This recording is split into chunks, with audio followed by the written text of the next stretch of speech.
तो आप ऑनलाइन देखेंगे तो आप गो टू bishrup.com/delta72 में जाएंगे तो बुक इसी वक्त आप एक्सेस कर सकते हैं। राइट नाउ ई बुक आप एक्सेस कर सकते हैं, जो लोग ऑनलाइन मुझे देख रहे हैं। तो इसमें ये सारे रेफरेंसेस ऑलरेडी हैं, और इस लेक्चर में जो जो रेफरेंस मैं दूंगा वो भी यहाँ पे मैंने डाल दिया है। अभी आप ऑनलाइन उसको चेक कर सकते हैं, आप वेरीफाई कर सकते हैं, राइट। तो हम बात कर रहे थे पैरासीटामोल की। जब भी आप पैरासीटामोल देंगे तो ये सारे के सारे ट्रायल आपकी आंखों के सामने है, यही कंक्लूड करता है कि जिन लोगों को या जानवरों को पैरासीटामोल दिया गया, जब उनको बुखार आया, किसी भी कारण से बुखार आया, तो उनकी जो बीमारी है या तो ज्यादा लंबी चली गई या फिर वो मर गए। दो ही चीज हुआ है।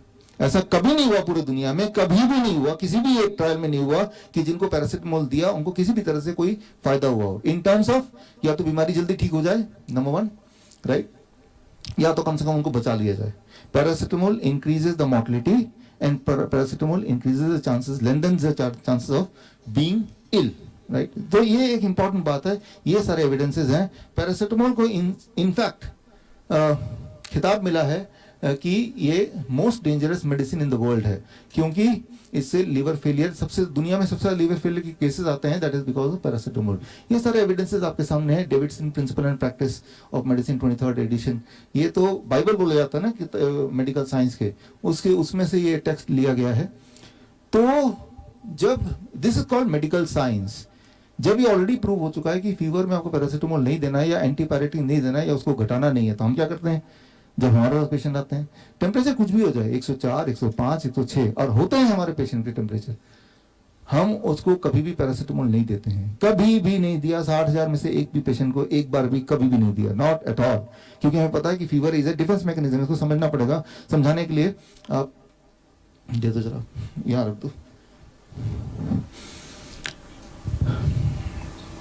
अब देखिए होता क्या है, ये मान लीजिए आपकी बॉडी है, आपका रेस्पिरेटरी ट्रैक है, इसको थोड़ा ऊपर पकड़ना पड़ेगा ना, ऐसा ऐसा पकड़ लो जरा, इस तरफ खड़ोगे। ये आपकी बॉडी में वायरस अंदर गया, राइट, उसने मल्टीप्लाई करना शुरू किया, तो हमारी जो इम्यूनिटी है, राइट, इम्यूनिटी को कैसे पता चलेगा? वो ऐसे पता चलेगा कि ब्रेन टेम्परेचर ट्रिगर करता है, ब्रेन ट्रिगर्स द टेम्परेचर, क्योंकि ब्रेन को ये पता है कि हाई टेम्परेचर पे जो वायरस है जो अटैक कर रहा है, यहाँ पे ये वायरस को हमने रख दिया और ये वायरस अटैक कर रहा है बॉडी में, और ये वायरस मल्टीप्लाई हो रहा है, इसकी मल्टीप्लिकेशन को रोकना पड़ेगा। ये मल्टीप्लाई ना कर पाए, बात ही खत्म हो जाएगी। तो उसके लिए हमारा ब्रेन क्या करेगा, टेम्परेचर का थ्रेशोल्ड को बढ़ा देगा, राइट, थर्मोस्टेट को बढ़ा देगा। तो उसको थर्मोस्टेट को बढ़ाने के लिए आपको शिवरिंग होने लगेगी, आप कंबल ओढ़ने लगेंगे, वो ठंड लग रही है, ऐसा कुछ, एसी बंद करो, ये सब चीज होने लगेगी। अल्टीमेटली बॉडी का टेम्परेचर बढ़ जाएगा। जैसे ही बॉडी का टेम्परेचर बढ़ेगा तो बॉडी में इम्यूनिटी है, इम्यूनिटी उसका नाम है न्यूट्रोफिल्स, वो एकदम हरकत में आएंगे और जहां भी वायरस है वो इम्यूनिटी वहां पहुंच जाएगा। अब ये जो इम्यूनिटी है हमारी, जैसे आप देखते हैं बहुत सारा कफ निकलता है और येलो कलर का होता है, तो वो जो येलो कलर होता है वो न्यूट्रोफिल्स है, राइट। जब भी कफ होता है तो येलो देखेंगे तो अरे ये तो इम्यूनिटी है, दिस इज इम्यूनिटी देखना चाहते हैं उसी शक्ल, तो पीले रंग का। जब पस होता है, पस में पीला, वो इम्यूनिटी है आपकी, वही इम्यूनिटी है, राइट। तो ये देखेंगे, अच्छा इम्यूनिटी आ गई। और इम्यूनिटी का हथियार क्या है कि अगर यहां से मैं टॉर्च मारता हूं तो वायरस देख नहीं सकता और इम्यूनिटी ध्यान देख और ज्यादा देख सकती है, मार सकती है इसको लिटरली। तो वो टॉर्च क्या है, दैट इज हीट, टेम्परेचर। जितना टेम्परेचर बढ़ेगा वो उसकी आंखें चौधे मतलब एकदम से, right, it will be distracted and that is how it fights. लेकिन तभी आता है बीच में पैरासीटामोल जैसे ही खाएंगे तो क्या होगा, टेम्परेचर नीचे जाएगा। टेम्परेचर नीचे जाने से उल्टा इफेक्ट, जस्ट द ऑपोजिट, हमारे इम्यूनिटी को दिखना बंद हो जाएगा और वायरस बिल्कुल क्लियरली दिखेगा। Try to understand the difference, right. So बहुत ही सिंपल डिफरेंस है। और क्या है कि ये लड़ाई कहां चल रही है, ये ब्रिज क्या है, ये ब्रिज है आपकी बॉडी, राइट। जितनी देर तक लड़ाई चलेगी उतना ब्रिज कमजोर होता जाएगा। Try to understand, that is called tissue damage, right. तो ये लड़ाई जल्दी खत्म करनी पड़ेगी क्योंकि लड़ाई हमारे बॉडी के अंदर ही चल रही है, बॉडी के टिश्यूज में चल रही है, बॉडी के स्किन में चल रही है, राइट। तो ये लड़ाई बहुत ज्यादा चलेगी, देर तक। ज्यादा कैसे चलेगी कि आप बार बार पैरासीटामोल खा के टेम्परेचर डाउन करेंगे और ये देख नहीं पाएगा, और वो टाइम लेके ये मल्टीप्लाई होता रहेगा और सोल्जर्स को बुलाएगा अपने और वायरस को, और ये जब तक ये पैरासीटामोल का असर खत्म होगा तब जाके ये न्यूट्रोफिल दोबारा जागेगा, लेकिन तब तक इसके 3 गुना 4 गुना और वायरस आ चुके होंगे। तो अब न्यूट्रोफिल क्या करता है, ये भी अपनी तरफ से और फास्ट बुलाता है, लेकिन बुला रहा है कहां पे बुला रहा है, आपके बॉडी के अंदर ही ना, राइट। तो क्या चीज डैमेज होगी, जितना दिन तक ये युद्ध चलेगा, आपकी बॉडी डैमेज होगी। This is your skin, this is your tissue, right. वो जो निमोनिया हो गया ऐसा बोलते हैं ना, जब भी कोई भी पेशेंट हॉस्पिटल में 1 महीना रहेगा तो निमोनिया होगा ना, क्योंकि 1 महीने तक जंग ही चल रही जा रही है। क्योंकि डॉक्टर क्या कर रहा है, जैसे ही देख रहा है टेम्परेचर 100 से ज्यादा बढ़ गया, लो जी भाई पैरासिटामोल दे दो, कहीं ऐसा ना हो कि वायरस हार जाए, राइट।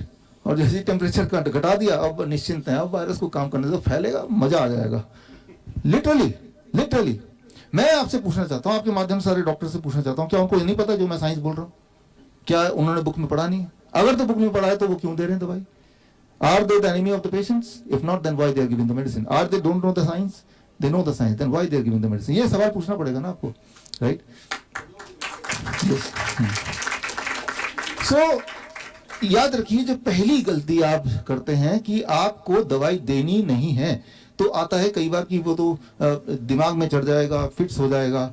मैं पर्सनली अपने जीवन में मैंने कभी भी किसी पेशेंट को या बच्चे को फिट्स होते हुए देखा नहीं, बिकॉज ऑफ द टेम्परेचर। क्यों? क्योंकि मैं उसी वक्त उनको हाइड्रेट करना शुरू कर देता हूँ coconut water and citrus fruit juice से। तो जब आप हाइड्रेट रखेंगे किसी पेशेंट को, राइट, उसका फॉर्मूला वगैरह बुक में है, कितना कोकोनट वाटर देना, कितना सिट्रस फ्रूट, तो वो फिट्स नहीं पड़ सकता, राइट। उसका पूरा साइंस एंड उसकी पूरी थ्योरी उसमें है। और अगर फिट्स किसी को पड़ता है जो हाइड्रेट नहीं करते हैं, तो फिट्स जानलेवा नहीं दिखते, ऐसे हैं, जानलेवा नहीं होते। 5 मिनट में पेशेंट ठीक हो जाता है, फिट्स पड़ते। रेयर तो केस में होगा, रेयर केस में, राइट, होगा ही नहीं। लेकिन उस बहाने को यूज करके फिट्स ना पड़ जाए तो डॉक्टर क्या करेगा कि बार बार 100 से ऊपर टेम्परेचर जाएगा, पैरासिटामोल देगा, या ये यूं ही बोल देगा हर 6 घंटे बाद खाते रहो, राइट। तो हर 6 घंटे बाद ये वायरस मल्टीप्लाई होता जाएगा एंड ये बढ़ता जाएगा। ये एक बात है। दूसरी बात याद रखिए, जितना ये बढ़ता जाएगा उतना ये जगह इन्फ्लेमेशन भी बढ़ेगा, इन्फ्लेमेटरी होगा ना, क्योंकि ये डैमेज हो रहा है।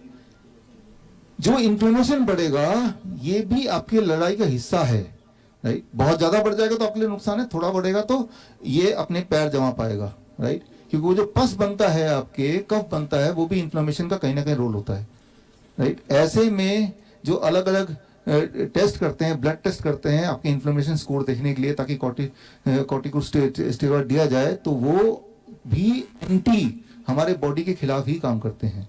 तो ब्लड थिनर दे देना या स्टेरॉइड दे देना या एंटीबायोटिक दे देना। एंड एक बात समझिए, जब तो ये लड़ाई 1 हफ्ते से अधिक चल जाएगी, तो छोटे मोटे जो और दुश्मन है हमारे, बैक्टीरिया जो अदरवाइज आपको तंग नहीं कर पा रहे थे, वो मौके का फायदा उठा के वो भी इसके साथ मिल जाएंगे कि भाई हम भी कुछ ना कुछ यहाँ से लूट लें, राइट। तो अब बोलेंगे डॉक्टर कि अब तो एंटीबायोटिक भी देनी पड़ेगी।